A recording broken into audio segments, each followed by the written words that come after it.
Bonjour à tous, on se retrouve pour la présentation de l'indicateur numéro 32 du référentiel national qualité pour la certification Qualiopi.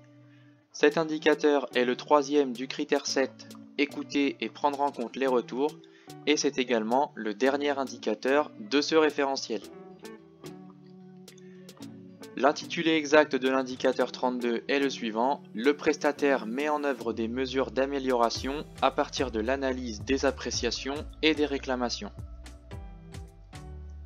Les activités concernées par cet indicateur sont les suivantes: il s'agit des actions de formation, des bilans de compétences, de la VAE et de l'apprentissage. Toutes les activités du secteur sont donc concernées. On poursuit avec nos conseils pour cet indicateur. Donc comme vous avez vu dans l'intitulé, cet indicateur s'inscrit dans la continuité des deux précédents et il s'inscrit toujours dans cette logique d'amélioration continue et de qualité.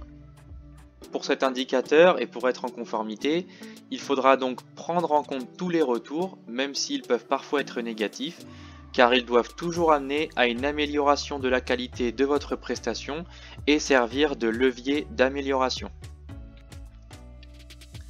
On continue avec les pièges à éviter et les non-conformités. Le niveau attendu pour cet indicateur sera de démontrer la mise en place d'une démarche d'amélioration continue qu'on a déjà présentée sur les indicateurs précédents.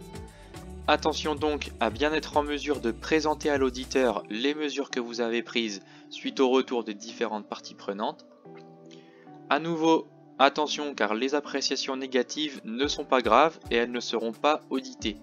En revanche, c'est votre démarche face à ces appréciations ou ces réclamations qui va être observée. Et enfin, le non-respect de cet indicateur entraînera à nouveau une non-conformité majeure. On conclut avec les points clés à retenir.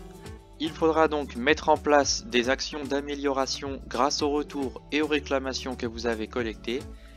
Et il faudra prouver à l'auditeur que ces informations sont bien prises en compte dans votre processus d'amélioration continue.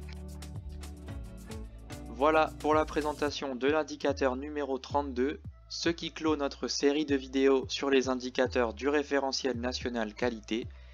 Toute l'équipe de KDM Formation Coaching espère que cette série vous sera utile pour l'obtention de la certification. Bon courage et à bientôt!